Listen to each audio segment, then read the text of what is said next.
abafundi onikhara abadala thina laqala labafundi abadala ikhara abafundi siletha laqala nini obviously umuntu ozodetailela kahle information ephelele ubaba but ukuhlala kanjeyana into eqala ngo-2019 however i-vision yokuphuma kwe-well system because ikhala abafundi indawo yabazalwane abadela konke kwe-well system belandela uJesu Kristu njengokusho kwakhe lapha kuMatthew 16:24. So 2010 i-vision ubaba wayithola that year 2010 wayesebenza kahle right uzomuzwa obviously usazobe interviewer uzokuchazela ukuthi wayesebenza kahle right uNkulunkulu waconfirm again ukuthi akaphumi njengamanje umsebenzini eyokuqala umsebenzi wakhe. So 2010 ke bebesa kwenye indawo obviously bahamba kwafika nama persecutions bahlakazeka ke up until uNkulunkulu wayerevive le mission le assignment yakhe ngo-2019 baqala abantu beza abanye bebefika behamba up until nje abaningi bafike last year.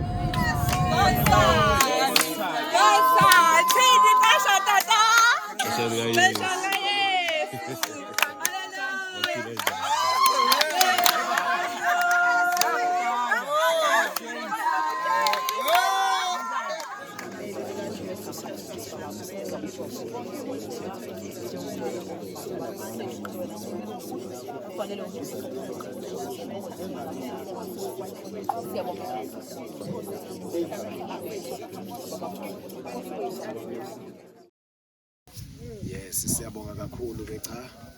Eduze kwami ngihleli nomama uSibiya. Sishadile naye since 2002. November 2. Sinabantwana abawu-8 manje sebebonke. Sahlangana endaweni yaseNquthu. uNkulunkulu ke wasihlasa ngokwecebo lakhe ukuthi senze umsebenzi wakhe.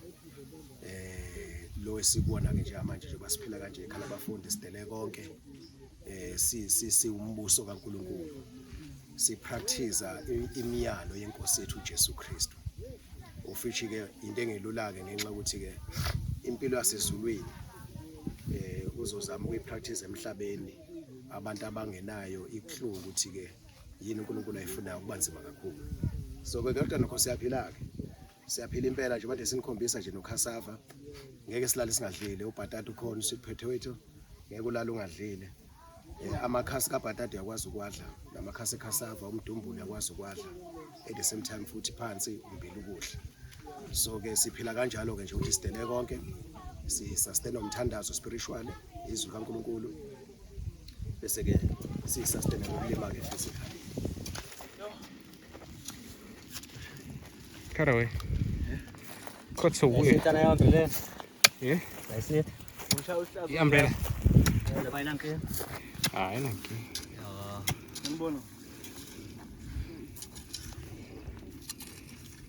Yes, I can.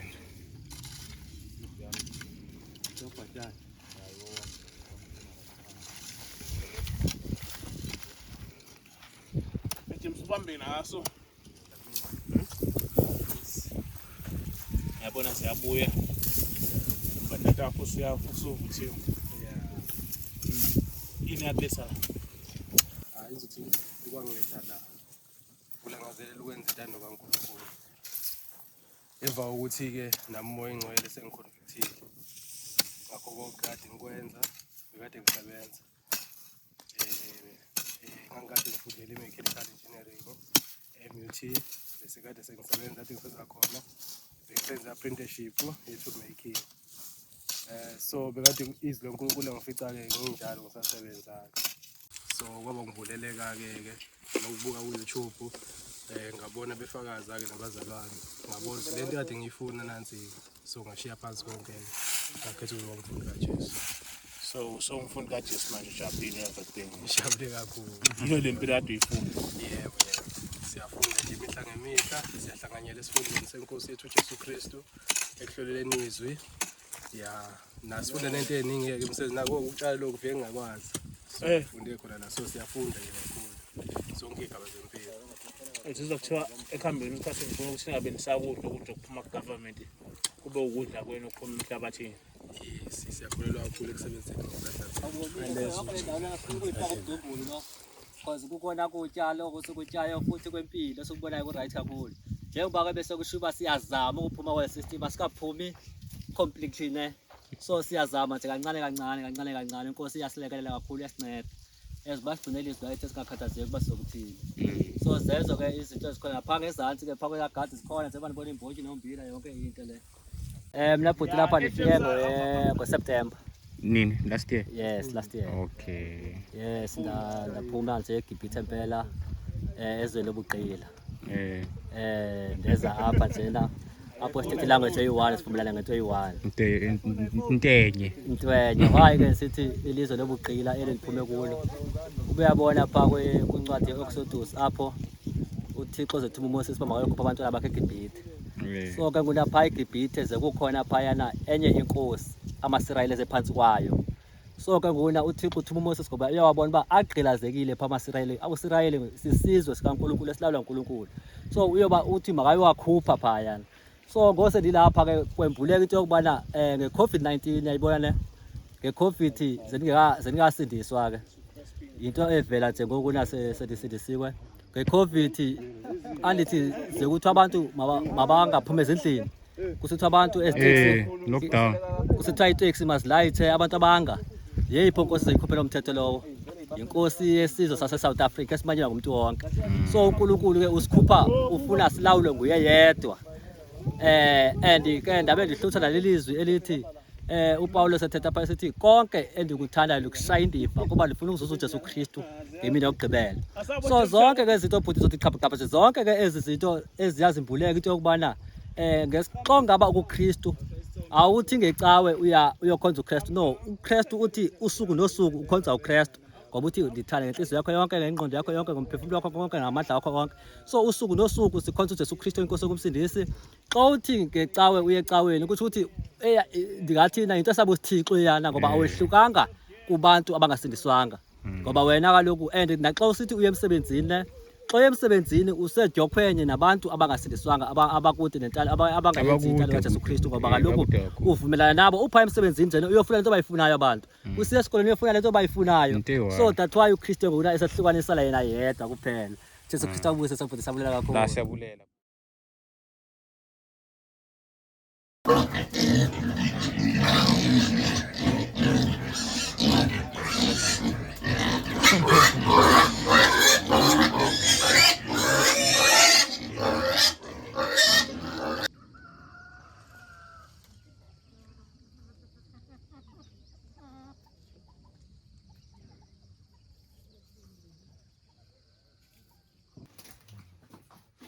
Ola phekwa la ilikhishi le. Sibona kancane ukuthi siphekwe la. Oh, nakusephakiwe rice. Rice. Ngiyabona la avocado. Yes, la avocado. Watermelon lo. Ibhece le. Ngiyasho manje encane kangaka. Avocado, umbila wethu loya. Lapha sinokudla kwezingulube masikade siqeda ukusebenzisa into sifaka lapha ngoba siyenzela ukuthi. Zidla ngobani sona isikhathi? Zidla isikhathi singabe ingulube za bhuti. Angazi futhi yona. Zisalanga bo 9 kanje. Late. Ya 9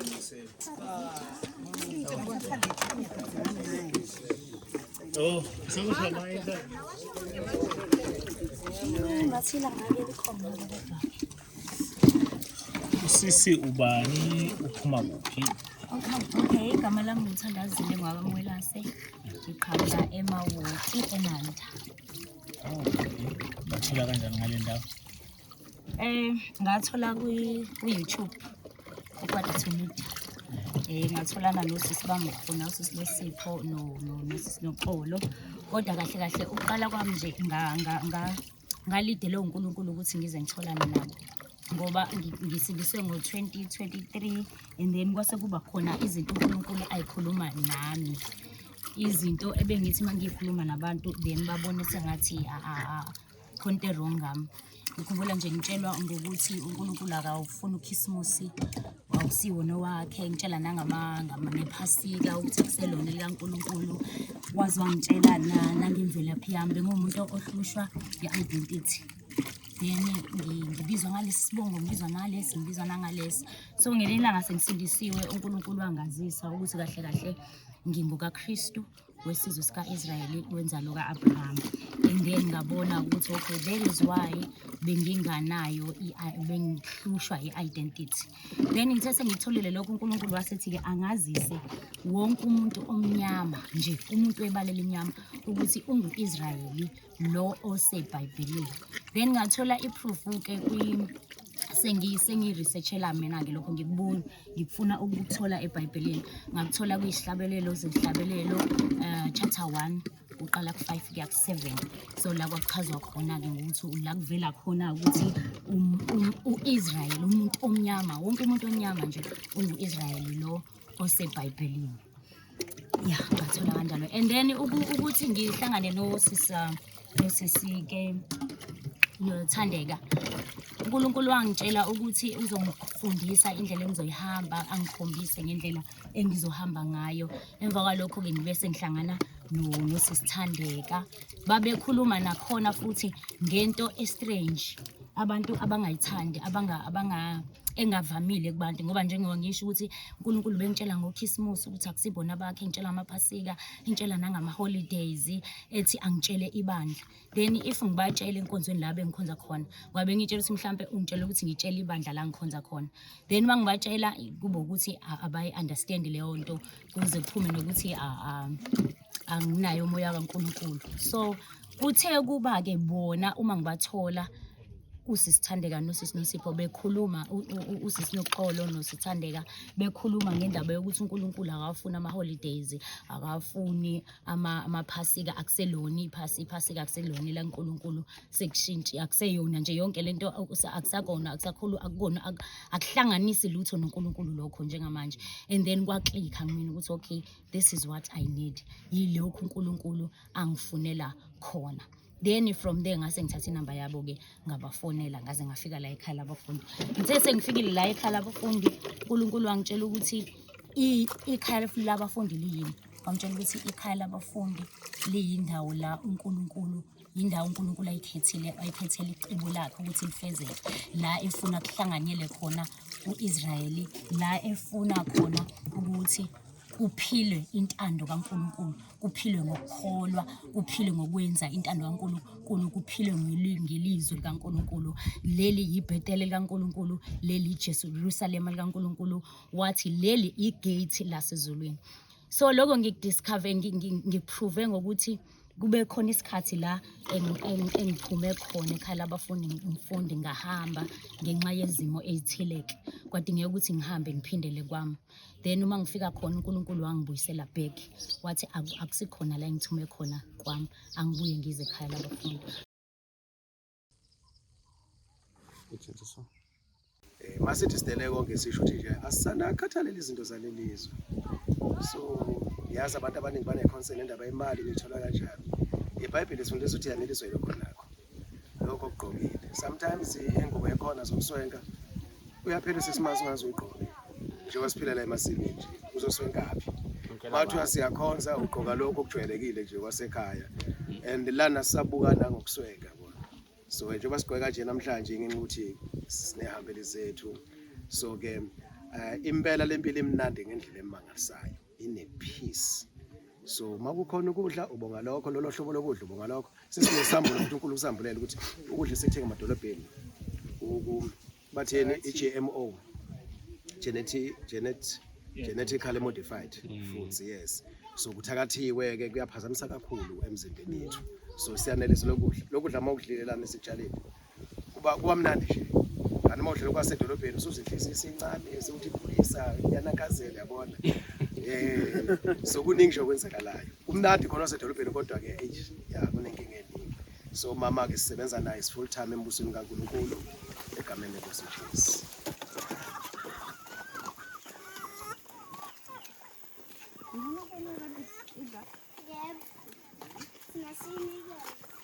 No.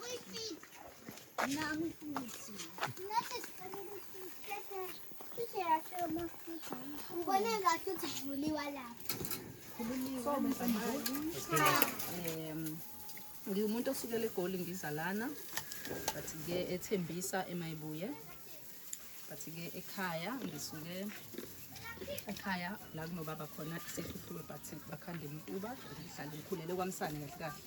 So ngisuka-ke ngahlala kaNongoma but manje ngisetertiary ngihlala but mangiqeda ngihlala emqashweni. Ngabe sengiba nenkinga-ke ngo-2016 ngizoqeda unyaka wami wokugcina ngenza i-electrical and infrastructure and construction because bengine-CK Gqobo Builders and Suppliers. Ngifuna ukuthi makuya ngokuthi ibhizinisi lami seli-right ngikwazi ukuthi ngiziqashe mina phinde ngiholela abantu ngiphinde ngithathe isapho ebhizinisini lami.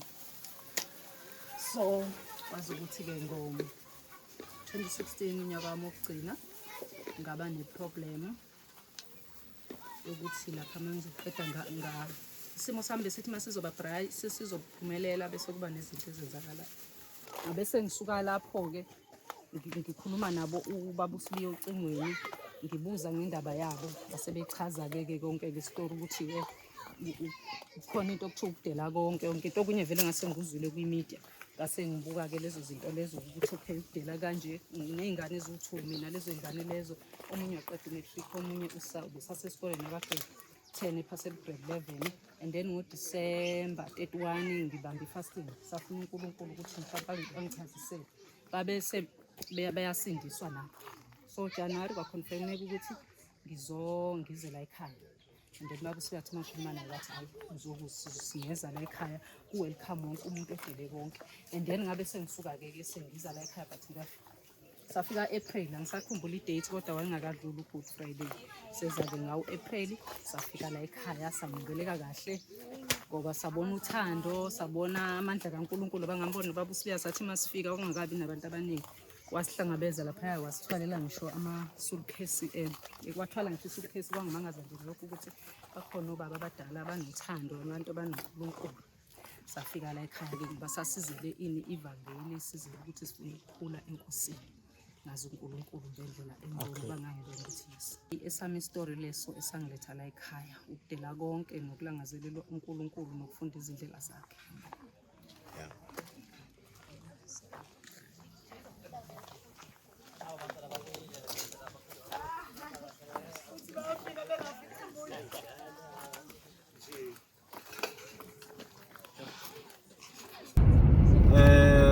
Sithi sekuthathwa iy'ngane bese above 50 njengamanje but since sebeyithathile-ke iy'ngane sesi-less than 50 bathatha iy'ngane yabona nje mhlawumbe zo-12 iy'ngane abayithathile uwamfethi uNkulunkulu sesemnandi kanjani ulwandle ukuthi liphele ngazilaphayo laphela ya uyithathile bethu government yena ngokwakhe uthi uyisa i-place of safety iy'ngane bezi-right zi-happy i-place of safety for what? Because zi-safe nalana zi-right zi-happy ziyadla zi-right ziyafunda. What is the problem? Why do you want to control why do you want to deprive umzali ilungelo lakhe lokukhulisa ingane? Because you feel like as a government when you are the one who owns, you are the one who pay more for the child than umzali. No. Isikole yabo ithini situation okay ncubuza nombuzo ithini situation yalabantu abafundile bagraduate sekuphela 10 years abasebenzi manje. Some of them have opted to drugs. What is the solution for those people? Some of them are my peers, my friends. Abafunda abagraduate they are not working. They are not working. So below 10 years, they are 15 years. Abanye jobs. It's a scam of a system. Ngisebenza emakhishini before ngifike la endeni mase ngifikile la nga-discover indaba yokudela konke. Okay, ukudela konke kukugcina isabatha likaNkulunkulu. Kukhona uNkulunkulu la ichaza khona ukuthi ufuna umuntu wakhe agcine isabatha ngendlela kaKristu Jesu. And abantu bazi ukuthi ukugcina isabatha ukugcina usuku la Saturday bazi lokho. And then mina uNkulunkulu wangitshela ngokuthi angigcine isabatha. Uma ngithi ngigcine isabatha ngangayo emsebenzini ngomgqibelo ngoba ngazi ukuthi ikona kugcina isabatha lokho. Ngithe ngisaligcina kanjalo isabatha uNkulunkulu wangitshela ukuthi angingakaligcini isabatha. ngingaqala phansi ngabuza ukuthi yini kanti ugcina isabatha. Wasangitshela ukuthi akusikona ugcina isabatha lokho. Ugcina isabatha ngendlela uKristu Jesu abephila ngayo. Ugcina isabatha ukwenza intando kaNkulunkulu, ukuthabatha isiphambano sakho ulandele uJesu Kristu imihla ngemihla. There is ugcina isabatha udela konke okwezwe ulandele uJesu Kristu nayo. Ingane obonazo before. Yes, nginazo ingane eziwu2, enye ithathwe nje ngolesithathu lila entele nayo konke ithathwe ama-social worker, afikile ama-social worker la azoqoqa ingane zethu. So yona ke bayithatha ngoba nayo bengasafundi ngoba phela uNkulunkulu uthi kahle kahle umntwana mkhulise ngendlela eyintando kaNkulunkulu. So bengazodela naye lana ke konke. Omdala ke usele ke kwami usibona usele. Manje anasisiqiniso sokuthi umntana wakho uphinde umbone. Uma kuyingenxa kaJesu Kristu anginayo inkinga ngoba uJesu Kristu naye abamthandanga, wafika la emhlabeni bamhlukumeza bangamthanda. Kahle kahle Kristu imibuso iwu2, khona umbuso kaNkulunkulu nombuso kaSathane. Ukuchuza kwakho ukuthi ukhetha umbuso kaNkulunkulu noma ukhetha umbuso kaSathane. Njengamanje umbuso obusayo la emhlabeni umbuso kaSathane. Uyena kusicontrola ngayo yonke indlela ngoba kwa education ayifundisi ngentando kaNkulunkulu. Education ifundiswa la ezweni. Ifundiswa ngokuthi uziphilisa kanjani. Ufundiswa ngendlela yokubusa ngendlela kaSathane. So ngokwami mina bengifunela ingane yami ukuthi ifunde ngoNkulunkulu yena yedwa njengoba nami ngithanda ufunda ngoNkulunkulu yena yedwa. So ke bamthatha umntwana. Ubungafisa ingane yakhe beyiphoyisa one day beyilo. No. Ngesikhathi ngikhula mina bengifisa ukuba iphoyisa, bengifisa ukuba ngafunda umatric ngaqeda ngahamba ngayovolunteer emaphoyiseni kodwa angizange ngithathwe. Ngahamba ngayenza ngayofunda le inesingi angizange ngize ngithathwe. Kwangenzeki lo bengikufunda kodwa egcineni kosuku ngithe sengisindise uNkulunkulu wangicacisela ukuthi ukwenza imisebenzi yakulelizwe akusiyona intando kaNkulunkulu. uNkulunkulu umuntu nomuntu umdalele ukuthi afeze icebo lakhe ngempilo yakhe. So umuntu nomuntu nje unento yakhe uNkulunkulu amthume yena yona ukuthi azoyenza emhlabeni. Ngenxa ke ukuthi sithi masifika la emhlabeni sifike sithi sifika nje sifikele esonweni, sifikele emfundisweni engayona kaNkulunkulu yombuso walelizwe. Sithi sifika sisenze lokho singabe saqonda ngokuthi uNkulunkulu unecebo ngempilo zethu. Yilokho uNkulunkulu akufunayo. Uthi asidele konke. Ukudela kahle kahle ukugcina isabatha ngendlela kaKristu Jesu. Uphuma ezintweni zezwe zonke wenza intando kaNkulunkulu, ufuna icebo likaNkulunkulu ngempilo lakhe. Yilokho ke ngeze ngizokwenza khona. Uma usingane yakho njengamanje nama-social worker abhekile, yiphi imessage ongathanda ukuyisho enganeni yakho? Ngingasho kodwa nje ukuthi umntanami aze ngakhohlwa ukuthi uNkulunkulu wamlethela emhlabeni icebo likaNkulunkulu.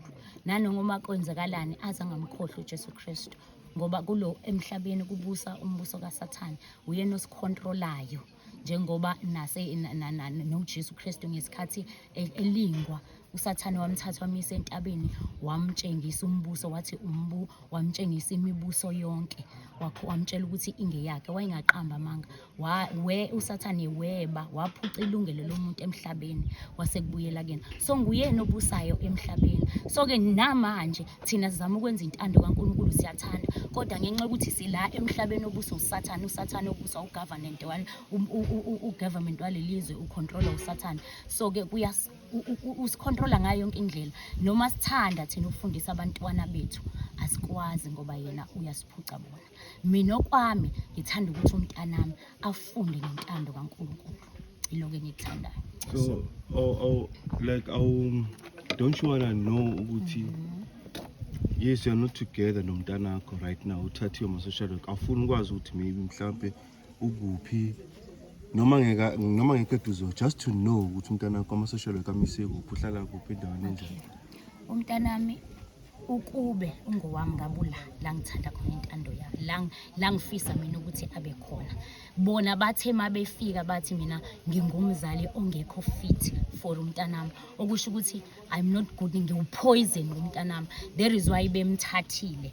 Njengoba bemthathile angikwazi ukumlandela ngoba angikwazi ukuyeka icebo likaNkulunkulu ngentando yami ngenxa yokuthi ngilandela umntwana oyobuswa omunye umbuso. Njengoba bengishilo ngathi imibuso emhlabeni imbili, khona umbuso kaNkulunkulu nombuso kaSathane. You have to decide ukuthi wena ufuna umbuso kaNkulunkulu noma ufuna umbuso kaSathane. Umbuso walelizwe vele u-actor as if uyamdabukela umuntu, uyamthanda, as if uyamkhusela, kanti bayazi ukuthi what they are against. So icebo labo vele ukusizwisa ubuhlungu. What if God wants you to fight? To fight for my son. Yeah, fight the devil, fight for your son, fight the devil. What if uNkulunkulu wants you to fight? Like you've seen it through Sabo Samson, about David, about Moses. There was a battle that they fought against the enemy and by Noah eventually. Okay. So what if God wants you to do that? Okay. Izwi lithi impi akusiyona yethu impilo kaNkulunkulu. Inkosi yethu Jesu ngesikhathi beyihlanganyela yayingabiza ama-legions engilosi zasezulwini izoyilela, kodwa izange izilwe. Thina ukulwa kona kwethu, ukulwa kungokaNkulunkulu. That is why ngingeke ngize ngilwe. uNkulunkulu uyazi okwenzakalayo, uyakwazi konke uNkulunkulu. Okay, siyabonga kakhulu my sister. Bengisacela ukuthayisela kulokhu babade kusho. Ubhuti esabuza umbuzo ukuthi abantwana nokufunda. Kunento engiyithole nje ibivele ikhona enhlizweni yami, kodwa ifike yaconfirmeka, yagcizeleleka izolo masibuya lade sikhona ukuthi la bekukhona abahloli bezobuza ngabantwana njengoba nani nibuza nje. Kunento abayishilo ithe enhlizweni yami engathithi abantu abangabazalwane bebengayiqonda lento ukuthi isho ukuthini. Kuthiwa bathe abahloli ingane ku-compulsory ukuthi ingane kusukela ku-grade R kuze kugcine ku-grade 9 ku-compulsory ukuthi ibe sesikolweni, okusho ukuthi after that kulawo ma-grade sekungaba senganeni ukuthi icabanga ini. Umbuzo wami uthi uma ngabe bethi ku-compulsory kusukela ku-grade R izifike kuleyo grade abayishoyo, why? Because uma ngabe ingane isencane yila umqondo wayo usuke ungazi lutho angithi. So anything oyifakayo emqondweni wengane iyazika, iyahlala and iyabambelela kukho. Thina njengombuso kaNkulunkulu sinikeza umyalo wezwi othi khulisa umntwana ngendlela okuyiyona yona, okuyothi noma esekhulile angasuki kuyo.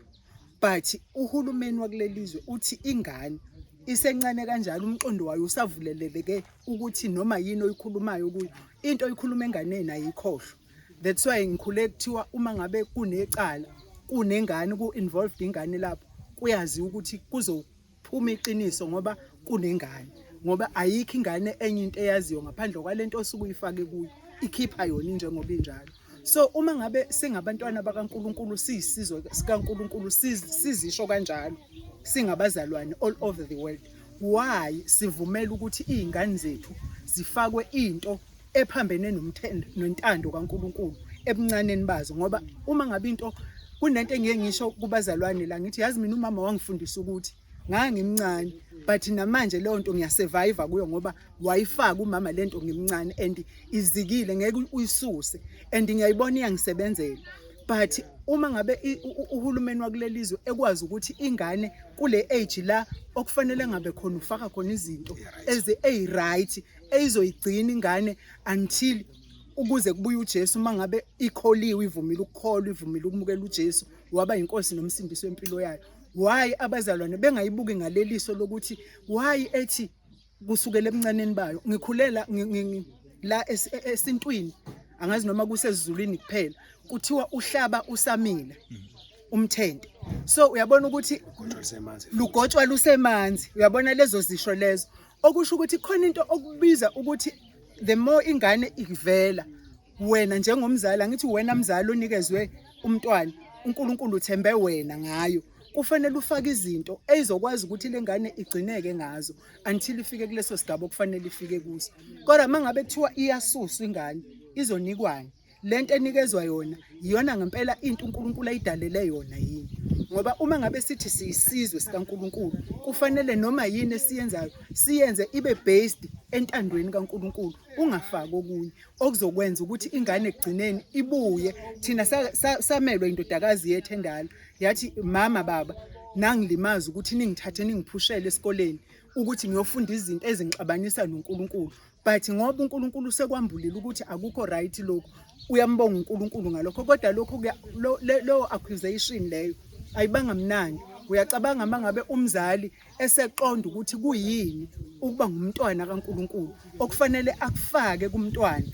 Uyabona into uma uyifake kahle kumntwana noma ngabe kuthiwani angeke izikhishwe leyo nto. But isystem uma ngabe ifuna ukumthola umntwana efresh njalo sethenda. Uyabona mangabe semncane kanjalo ukwazi ukuthi ufake yonke into ofuna ukuyifaka. Obvious mangabe kulesi sigaba sishoyo uhulumeni vele usuke sedemejile kuba umusa kaNkulunkulu ngoba kukhona ngenze isibonelo ngobaba ukuthi ubaba wathola uJesu esecollege kwaba umusa kaNkulunkulu. Kukhona abanye abangangaye akwathi kukhulunywa ngoJesu eshunyayela uJesu bangamamukeli. Uyabona ukuthi ukukholwa akuyi ngokuthi kukanjani kuya ngoNkulunkulu ukuthi uthande bani ukuthi kube njani.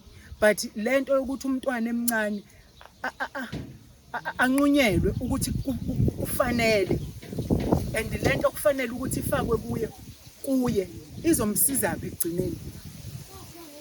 So nje usabuza lo mbuzo kuvuka lento ukuthi engathithi ibandla likaNkulunkulu belingavuleka amehlo libuka ukuthi yini okufanele siyenze kubantwana uma ngabe sithi singabantwana bakaNkulunkulu. Ngiyabonga.